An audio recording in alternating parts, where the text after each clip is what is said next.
The anti-gravity hook is the weirdest grappling hook in Terraria. Instead of pulling the player to it normally, it puts you a set distance away and you can orbit that point using movement keys. It can have up to 3 hooks out, at which point it starts fighting itself. Last time, I took out the Eye of Cthulhu, Brain of Cthulhu, Queen Bee, Skeletron, and the Wall of Flesh, so now I'm in hard mode.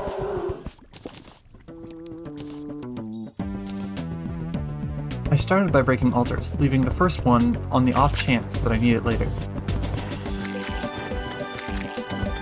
I made sure my pylons were intact, and found the Hallow in the process. I also found the underground Crimson at the bottom of my elevator, where I stopped to grab some Ichor and souls.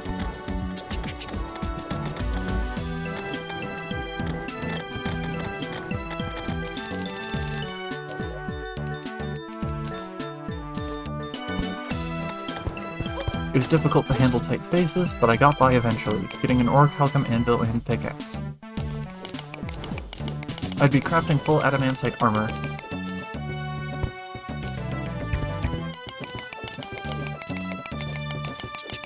I also killed mimics when I could for the extra accessories.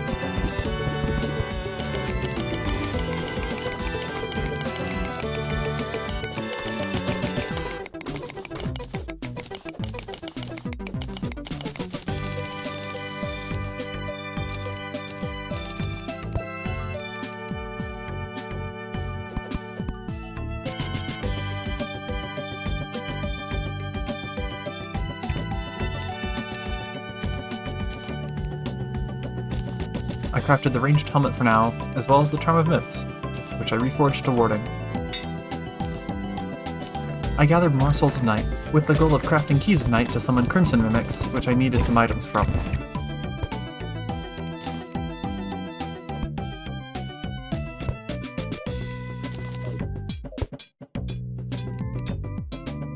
First, I got the Flush Knuckles, and then a Dart Pistol, both great drops. Flush Knuckles for my tank build and Dart Pistol with crystal darts to keep farming enemies. Eventually I switched to a worse version of the speedrun strategy for farming souls. I also had to plant a surface Hallow biome, because it managed to thoroughly contain itself in the jungle. This time I accidentally woke the Mimic up, but it was easier to avoid than I thought, making it an easy kill. This one dropped the Life Drain, my weapon of choice for the Destroyer. I decrafted my helmet to craft the magic one, and then boiled myself a couple times to get access to Ectomist. I would use this to turn a Panic Necklace into a Band of Star Power, into a Band of Mana Regen, into Magic Cuffs, into Celestial Cuffs, which I reforged. The mana you get back per point of damage is heavily weighted towards low damage values, resulting in great tank synergy. Despite not getting the flat life regen bonus from the life drain on the Destroyer, it still greatly accelerates natural regeneration when used, still restoring my health rapidly. This also made it a good tool for fighting normal enemies, combined with its area of effect and full screen range.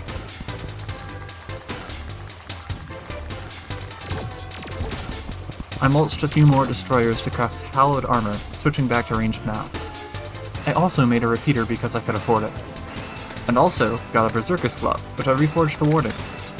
Despite not using melee, it was still useful because it gives a total of 12 defense. After swapping out some more accessories and farming Souls of Light, I went to get the Daedalus Stormbow, a solid weapon for the remaining bosses. I could also aim it without sacrificing as much mobility. The twins spawned naturally, so I tried to take them on. But my arena wasn't good enough, I couldn't move smoothly, so I revamped it, adding extra vertical sets of tracks. The second fight was much better, but I didn't quite have enough space. So I also expanded my arena.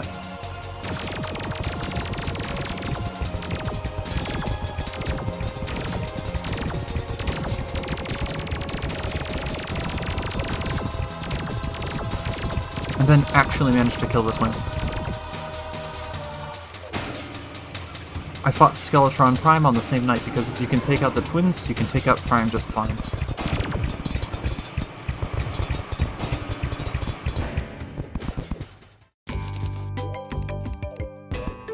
Afterwards, I used my Dart Pistol's smart bouncing crystal darts to beat up the Wall of Flesh so I had spare emblems on hand.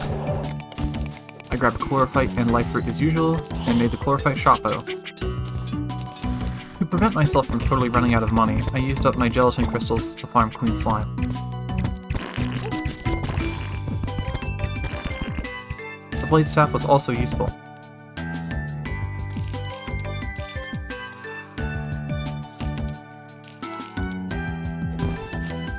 I made a huge spawn-proof, thoroughly filled with rails arena for Plantera. Plantera's one of those bosses that just messes me up sometimes.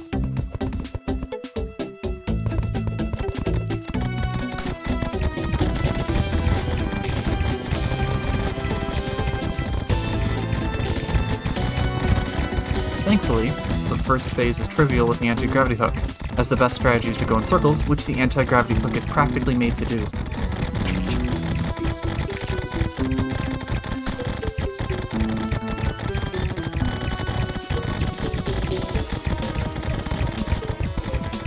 The second phase was just a mad scramble to not get turned to salsa by this angry plant.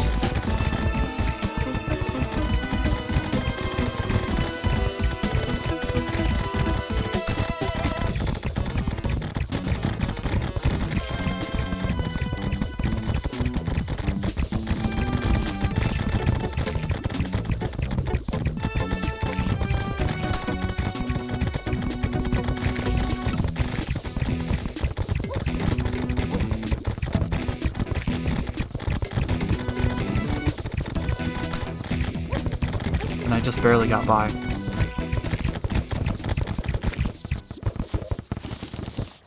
I then visited the post-Plantera dungeon, from which I got vampire knives, kraken, and a paladin shield.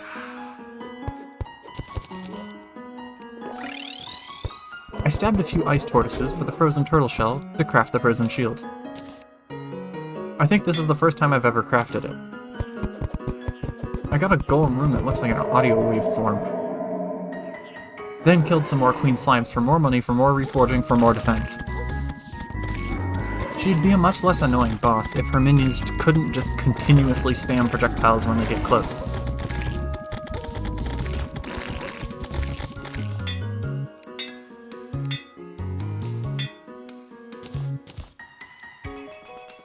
I slapped some rails in the golem room and let the vampire knives do the work. Vampire knives are seriously overpowered.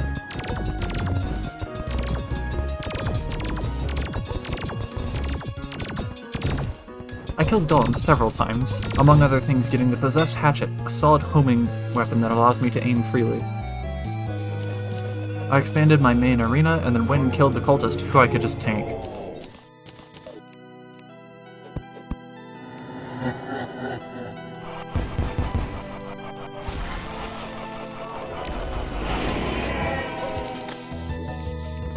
At first I tried to go to the solar pillar, but decided it would be better to take on the Stardust pillar first, for the dragon.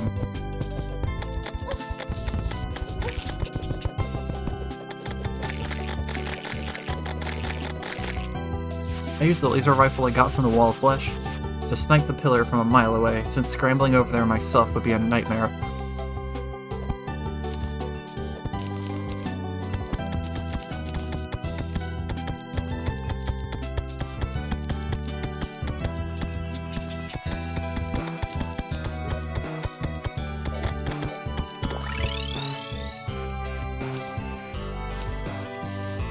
I did similar things to the other three pillars, and of course had a bad time with the Nebula pillar because it just sucks. The Moon Lord arrives, and I find I did not think about how I would handle his attack cycle enough. Using half of my remaining fragments, I tried again and met a similar fate. For some reason, I didn't use all of my rails, so I put them to use in a last-ditch effort.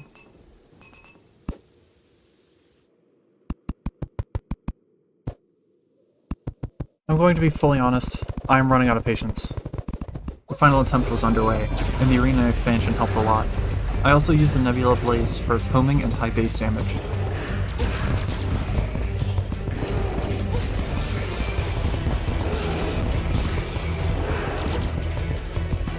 But as the fight stretched on, my health grew lower.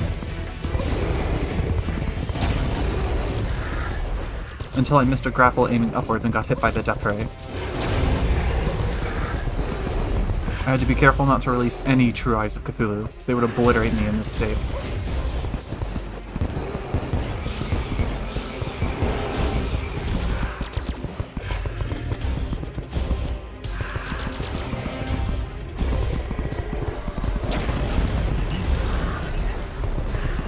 I managed to scramble around and avoid enough damage to heal, and then started taking out the eyes. I couldn't sink them like this, so I just took them out as quickly as I could.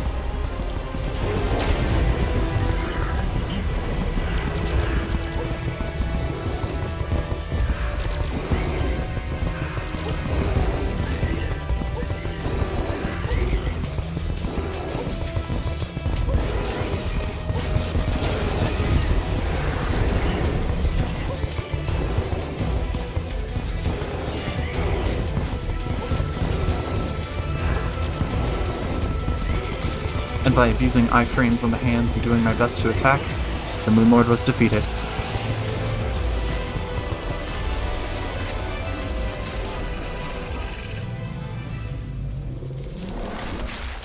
Thanks for watching.